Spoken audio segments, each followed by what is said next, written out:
7절부터 읽어볼게요. 7절부터 9절까지 읽겠습니다. 7절부터 9절까지. 아니다, 10절까지 읽겠습니다. 여호와께서 모세에게 이르시되 너는 내려가라. 내가 땅에서 인도하는 내 백성이 부패하였도다. 그들이 내가 그들에게 명령하기를 속히 떠나 자기를 위하여 성화제를 두어 만들고 그것을 예배하며 그것에게 제물을 드리며 말하기를 이스라엘아 이는 너희를 애굽 땅에서 인도하는 너희 신이라 하도다. 여호와께서 또 모세에게 이르시되 내가 이 백성을 보니 목이 뻣뻣한 백성이로다. 그런즉 내가 하는 대로 두라. 내가 그들에게 진노하여 그들을 진멸하고 너를 큰 나라가 되게 하리라. 네, 자 여기 보세요. 이미 그렇게 저 산 아래서 하고 있는데 하나님은 모세와 산 위에서 교제하고 계신데 그 상황 속에서 하나님은 뭔 짓을 하고 있는지 알아요, 몰라요? 다 알아요, 다. 여러분이 여기 앉아서 지금 뭔 생각을 하고 있는지, 예배를 드리는 건지, 그냥 자리만 채우고 있는 건지 하나님은 다 안다는 거예요. 하나님은 전지하시다는 거예요. 전능하시다는 거죠. 하나님은 창조하신 창조주라는 거예요. 응? 나를 만드시니까 나를 가장 잘 아는 겁니다. 그런데 자기 중심에 빠지면 이런 착각에 빠지는 거예요. 하나님이 나를 모를 거라는 착각. 왜 애들이 그거잖아요. 애들이 엄마한테 거짓말하면서 엄마가 모를 거라고 착각하는. 엄마는 다 알지만 그냥 봐주는 건데, 예. 근데 엄마가 몰라서 아싸 통했다 그러면서 예. 다음번에 또 써먹으려고 하는. 하나님은 우리를 너무 잘 아신다는 거예요. 하나님 기억하세요. 하나님은 나를 잘 아신다. 하나님은 누구보다 나를 잘 아십니다. 그러니 이게 얼마나 감사하고 이게 얼마나 큰 은혜인지 모릅니다. 여러분, 하나님은 이스라엘 백성이 이런 짓을 할 것을 지금 알게 된 걸까요? 아니면 이미 알고 있었을까요? 이미 알고 있었어요. 여러분, 이미 알고 있는데 이런 이스라엘을 애굽에서 종노릇 한다고 살려달라고 할 때 건져주고 싶어요? 건져놓으면 나중에 딴소리 할 놈들인데 보따리 달라고 하고 심지어 보따리만 달라고 하는 게 아니라 나중에는 우리를 건져낸 게 내가 아니라 뭐 지네가 만들어 놓고서는 그게 우리를 건져냈다 이렇게 말할 건데 하나님 얼마나 선하시다. 근데 또 한 가지는 그럼에도 불구하고 하나님은요 감정이 없는 분이 아니라는 거예요. 하나님 지금 얼마나 화가 났어요. 얼마나 화가 났어. 이 백성이 목이 뻣뻣하다. 목이 뻣뻣하다. 성경이 목이 뻣뻣하다라는 이 말이요 6번 나와요. 6번. 이스라엘 백성을 향해서 6번 나오는데 6번 다 이 금송아지 사건하고 같이 이야기합니다. 그러니까 생각해보세요. 성경에서 이 이야기를 6번 하는데 이 사건 말고 뒤로 갈수록 계속 또 옛날에 이스라엘 백성이 이랬는데 하면서 목이 뻣뻣한 백성이라고 하면서 금송아지 얘기를 또 하는 거예요. 그때 금송아지를 만들었다는 얘기를 6번이나. 이게 얼마나 큰 사건이냔 말이에요. 그러면 얼마나 큰 사건인지 성경에서 자그마치 6번이나 얘기한다. 하나님이 얼마나 마음이 아팠는지 이 얘기를 6번이나 한다는 거예요. 근데 6번을 하는데 6번 할 때마다 무슨 말이 나오냐면 10절에 보면 내가 그들을 진멸하겠다는 말이 같이 따라와요. 같이 따라온다. 하나님 마음이 어땠는지를 알아야 돼. 왜 이런 거 있잖아요. 자식이 아주 속식이니까 부모가 뭐라 그래요? 그렇죠. 나가 뒤져. 우리 박 집사님은 교양이 있으셔서 나가 죽어라 이렇게 말씀하시는데 너 이 새끼 그러려면 나가 뒤져! 막 이렇게 그랬더니 얘가 정신을 차리고 나가서 죽었어요. 근데 그렇게 말하는 그 부모의 마음은 걔가 나가서 죽기를 바라는 게 아니라 너무나 정말 마음이 너무 아프다는 거죠. 그 자녀의 잘못된 것 때문에. 이런 하나님의 마음을 진멸하고 싶을 만큼 그래서 야 지금까지 했던 거 다 없던 거로 하고 모세 내가 너를 통해서 자 아브라함을 통해서 내가 여기까지 왔는데 다시 시작하자. 이럴 정도로 얼마나 마음이 아프셨는가. 얼마나 마음이 아프셨는가. 근데 여기서 자, 이 정도니 이스라엘이 잘못한 게 얼마나 큰 죄인지 알아야 되겠죠. 그렇죠? 근데 이스라엘은 모르고 있다는 거예요. 자, 근데 하나님의 사람 모세, 하나님 중심으로 전환된 사람 모세, 그 모세는 하나님 마음을 압니다. 하나님 마음을 알아요. 자, 11절부터 14절까지 읽겠습니다. 모세가 이르되 하나님 여호와께 구하여 이르되 여호와여 어찌하여 그 큰 권능과 강한 손으로 애굽 땅에서 인도하듯이 주의 백성에게 진노하시나이까. 어찌하여 애굽 사람들이 이르기를 여호와가 자기의 백성을 산에서 죽이고 지면에서 진멸하는 악한 이들로 이름을 내었다고 말하게 하시려나이까. 그의 맹렬한 노를 그치시고 뜻을 돌이키사 주의 백성에게 이 화를 내리지 마옵소서. 주의 종 아브라함과 이삭과 이스라엘을 기억하소서. 주께서 그들을 위하여 주를 가리켜 맹세하여 이르시기를 내가 너희의 자손을 하늘의 별처럼 많게 하고 내가 허락한 이 온 땅을 너희의 자손에게 주어 영원한 기업이 되게 하리라 하셨나이다. 여호와께서 뜻을 돌이키사 말씀하신 화를 그 백성에게 내리지 아니하십니다. 네. 한 가지 더 빼먹었네요. 한 가지 더 빼먹었어.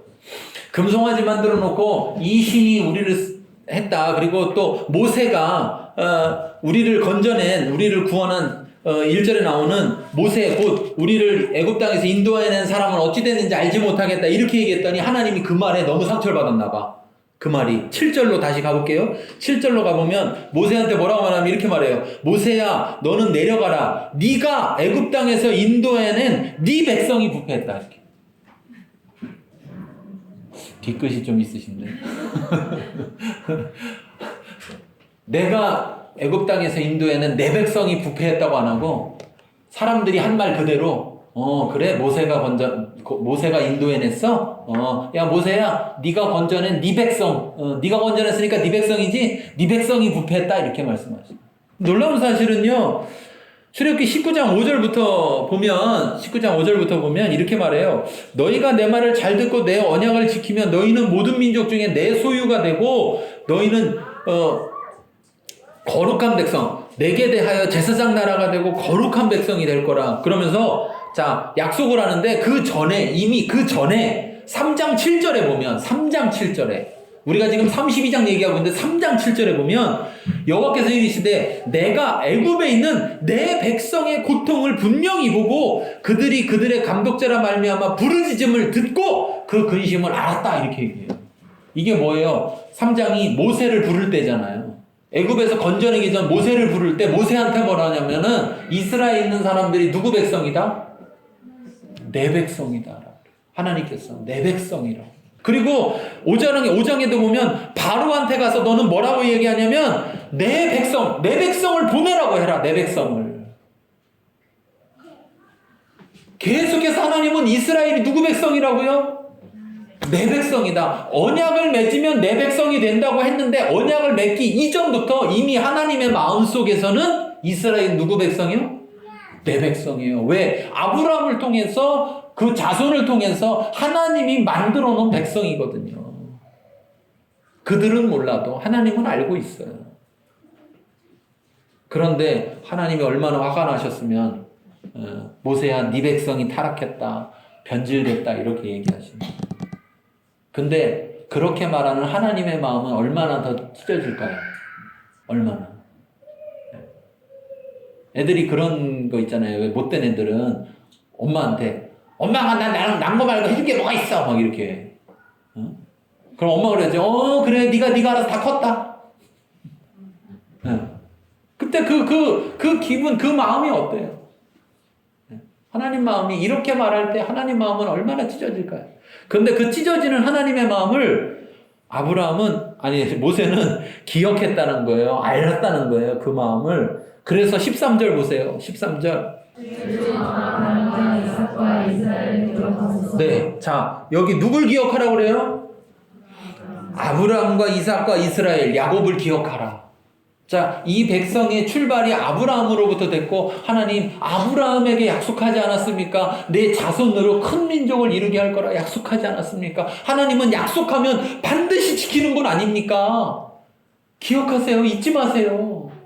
하나님 지금 화나셔서 그렇지만 하나님 좀 그 마음을 좀 가라앉히세요. 그러면서 하나님 기억하세요. 11절에 보니 뭐라고 합니까? 여호와여 어찌하여 큰 권능과 강한 손으로 애굽 땅에서 인도하여 낸 주의 백성을 진노하시나이까. 하나님은 네 백성이라고, 모세야 네 백성이야 이렇게 얘기했더니 무슨 소리십니까? 왜 저들이 내 백성입니까? 주의 백성입니다. 그 말을 거듭해서 해요. 자, 그러면서 12절에 어찌하여 애굽 사람들이 이기를 여호와가 자기의 백성을 산에서 죽이고 지면에서 진멸한다고 그러려고 인도해냈다라는 말을 들으려고 하십니까? 하나님 기억하세요. 저들이 저럴 줄 알았지 않았습니까? 하나님의 갖고 계신 목적, 하나님이 갖고 계신 계획, 하나님의 뜻, 이걸 기억하세요. 지금 이야기하고 있는 거예요. 모세가 왜 이 백성이 하나님의 소유고 왜 이 백성들을 이렇게 꺼내서 가나안에 들어가는 것이 중요한지를 몰랐다면 이런 얘기를 했겠습니까?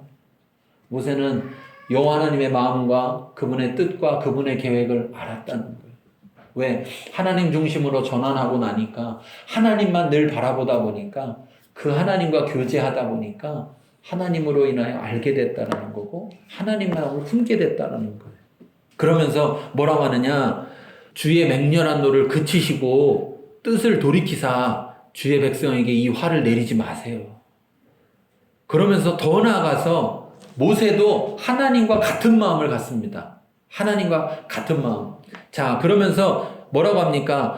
13절, 내가 너희의 자손을 하늘의 별처럼 많게 하고 내가 허락한 이 땅에서 이 온 땅을 너희 자손에게 주어 영원한 기업이 되게 하리라 말씀하셨습니다. 그래서 지금 하나님이 더 화가 나신 거 내가 압니다 이거죠.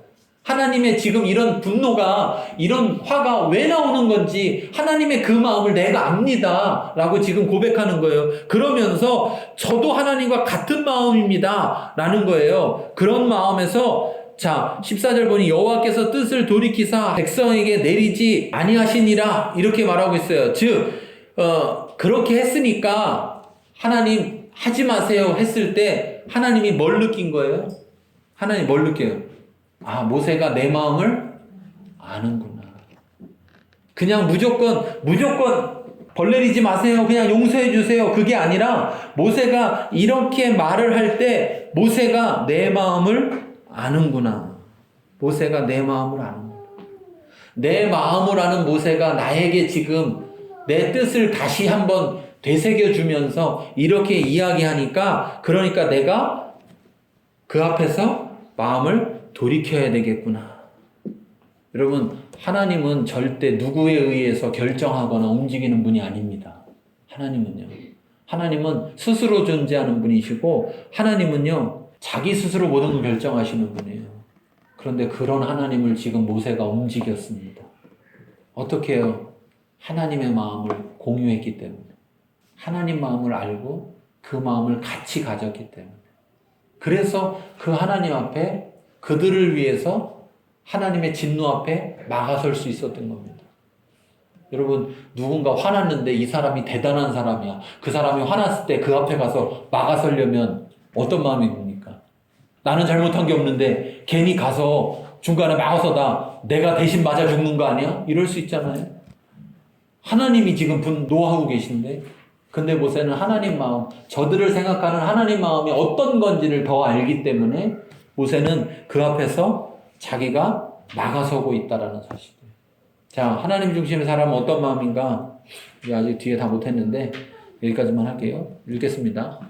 하나님의 마음과 하나님의 뜻이 이루어지도록 중보하는 마음이다. 네, 하나님 마음을 알아서 하나님의 뜻이 이루어지도록. 하나님 저들에게 이런 약속을 하지 않으셨습니까? 그러니까 이 땅을 주겠다고 저들에게 큰 민족을 이루게 하겠다고 약속하지 않으셨습니까? 그러니까 하나님의 뜻이 이루어져야 됩니다. 저들 때문에 하나님 뜻이 방해받지 말아야 됩니다. 하나님 뜻이 이루어지도록 중보하는 겁니다.